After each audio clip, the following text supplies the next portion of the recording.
வணக்கம் கடகராசி நண்பர்களே. இந்த ஸ்ரீ பராபவ வருடத்திலே பலன்கள் அப்படின்னு பார்க்கும்போது 12ஆம் இடத்தில் இருந்த குரு பகவானானவர் 1ஆம் தேதி ஜூன் அன்று உங்க ராசிக்குள்ளர உச்சம் என்கிற நிலையை பெற இருக்கிறார். இந்த உச்சம் பெற்றவர் அப்படிங்கிறது மட்டும் இல்லாம உங்க ராசிக்கு 2ஆம் இடமான சிம்ம ராசியில அதிசாரமாய் சென்று வரப்போகிறார் அப்படின்னு இருக்கு.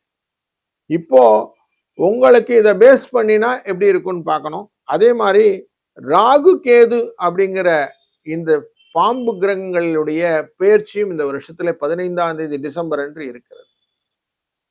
கேது உங்க ராசிக்குள்ள வரப்போறார் 2ஆம் இடத்துல இருந்து.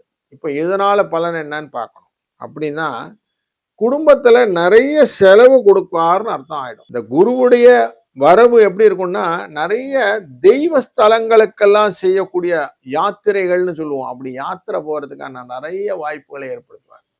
சுவாமி தரிசனம் எல்லாம் நல்லா கிடைக்கும். ஏன்னா எல்லா பலத்திலையும் தெய்வ பலம் முக்கியம்.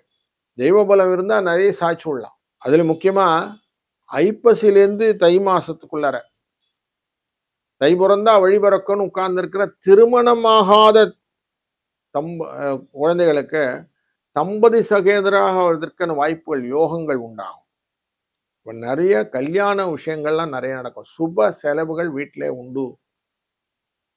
வைகாசியிலேருந்து இந்த ஐப்பசி மாதத்துக்குள்ளார ஃபெர்டிலிட்டி ரிலேட்டடா குழந்தைகள் இல்லை அப்படிங்கிறவங்களுக்கு குழந்தை பாக்கியமும் கொடுக்கறதுக்கான தன குரு ஸ்தானம் அப்படின்னு சொல்லுவோம். குரு வந்தாலே நிறைய விஷயம் நல்லது நடக்கும் இல்லையா? குழந்தைகள் அப்படி விஷயம்லாம் நடக்கிறதுக்கு வாய்ப்பு இருக்கு.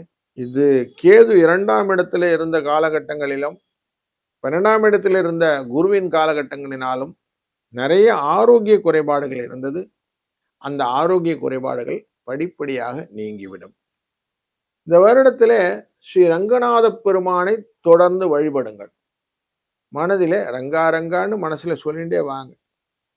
அதுவே உங்களுக்கு மருத்துவத்தின் செலவையும் குறைக்கும், ஆரோக்கிய செயல்பாடையும் அதிகரிக்கும்.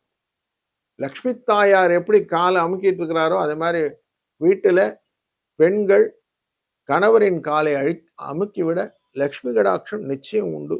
அதனால நல்ல ஒரு பலன்களை பயன்களை இந்த வருடம் தாங்கி வருகிறார் குருவுடன் சேர்ந்த ஸ்ரீ பராபவ வருடம். அதனால இந்த வருடம் நன்மையாக தெய்வத்தின் பலத்தால் நன்மையாக அமையட்டும். வாழ்க வளத்துடன்.